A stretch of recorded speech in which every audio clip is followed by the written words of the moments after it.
Let me introduce our next speakers for the day. We have Dylan Thwaites. Dylan is from Latitude. He's the CEO of Latitude. He graduated from Leeds University and was Bass's youngest manager at the age of 22, running 15 Liverpool pubs. After 10 years at Bass, Dylan opened a chain of pubs before he embarked on a range of e-commerce ventures. And I would definitely want to sit down with Dylan at one point and find out how he transformed from running pubs to going into e-commerce. In 2000, Dylan took a 25% stake in Corprum, which in a year later he bought the whole company. And he closed 10 of its 11 business units at the time, leaving only one core specialty, which was search. After that, he subsequently formed Corprum Global, which was one of UK's first dedicated search engine marketing companies. In 2006, Dylan was awarded the sought-after Ernst & Young Technology and Communications Entrepreneur of the Year award. Dylan is now advising the Chancellor on the most effective role government can play in supporting entrepreneurship and what the priorities for action should be. So, welcome Dylan. Along with that, we also have Vivek Bhargav. Vivek is the founder CEO of Communicate2. Thank you. Vivek has spent 10 years in the interactive marketing industry. And while I introduce Vivek, let me just mention one thing. One thing that you would keep hearing the whole day is a lot of different names that are used in the industry for online marketing. So it's online marketing, internet marketing, search marketing, interactive agency, new media, and probably some of the speakers will come up and use some other word. So these are all, words that relate to online marketing. So Vivek has spent 10 years in the interactive marketing industry. He's the founder of Communicate2, which started as a full-service interactive agency and has since evolved into a specialist search agency. During these 10 years, Vivek has built expertise in meeting the interactive marketing needs of MNCs such as MTV, Pfizer, Merrill Lynch, and large agencies in both US and Europe.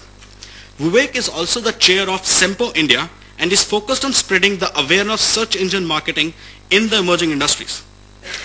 Communicate2 is a 100-people search specialist firm which is based out of India, which was started in 1997, and now it's a search firm. So, welcome Vivek. Marketplace for jobs and for companies that are looking to work online. Search marketing is the fastest growing area of advertising that's ever. With a radio jingle, you don't want to listen to it, but you forced it down your throat. So the main difference, what is happening is, there is movement towards permission marketing. Permission marketing is very simple, where you talk about, what are you looking for right now? Can I identify your intent? And based on your intent, I can serve you the right ad for the right product, what you are looking for right now. The other way I've found of describing Google is probably the closest man has ever come to creating a mind reading machine. The 6 billion minds being read every single month. Think about it. It's the closest man has ever come, because every time you type in something on Google at this point in time, that means that's what you're thinking. Now, this is actually a very powerful medium, because it also allows you to identify a lot of other things about the person based on what he's putting into that keyword strings. So, somebody I was studying in that, okay, it's a mind reading machine. So I said, okay, you can even identify gender of a person. I said, like, how can you identify gender of a person? So I gave him an example. If somebody is searching for a mauve jacket, okay, how many males in this room exactly know the exact color of mauve as a shade? One guy. You're in fashion, textile, something to do with that? Software. Wow. That's, I think, so the thing is, out of probably 100 odd people, 2 males know what mauve color is. Few years back, I used to think mauve is a fruit. Seriously, that's what I thought. The thing is, if somebody is searching for a mauve jacket, I can tell you, most likely female, most likely affluent, definitely fashion conscious, probably has mauve sandals. That's the reason she's looking for a mauve jacket. So these are the predictions you can make based on a single query the person has entered into the search box. Sometimes you actually get to know, like, they say a picture is worth 1,000 words.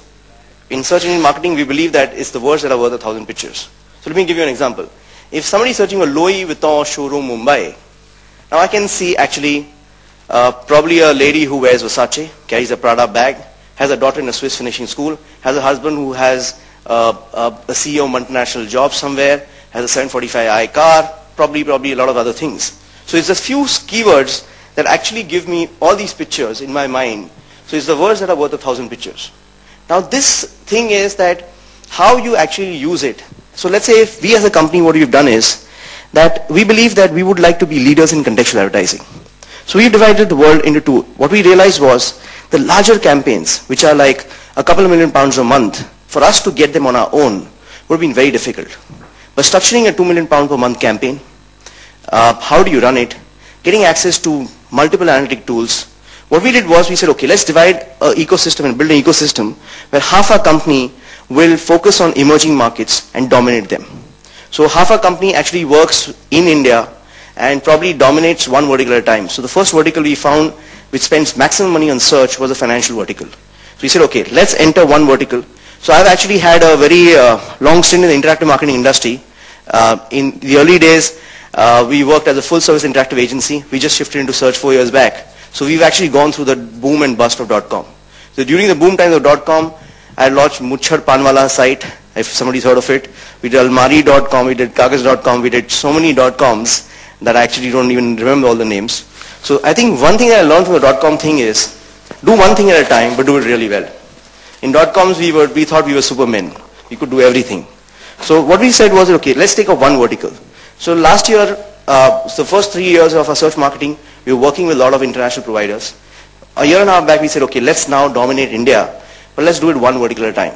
So even in India, we don't want to say that we'll do everything. So we say, okay, BFSI, or banking, financial, insurance sector is the biggest vertical in India that spends maximum money on search.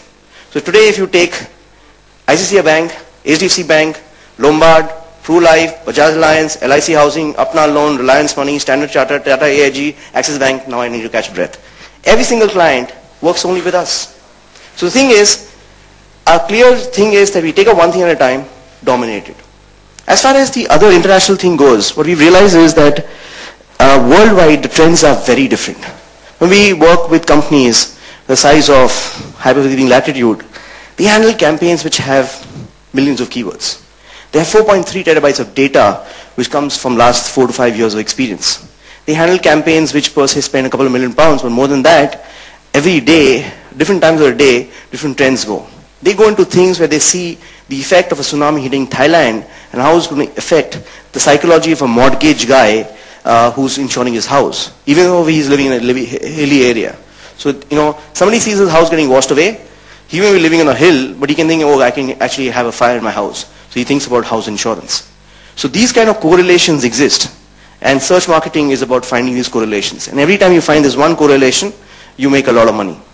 Even Dylan gives me an example. Can I share the moronic misspelling example that you give? Yes. Yeah? So very interesting thing. We found that some keywords were converting. So I don't know if everybody knows that, okay, if you give a keyword like personal loan, let's say it costs 20 rupees a click.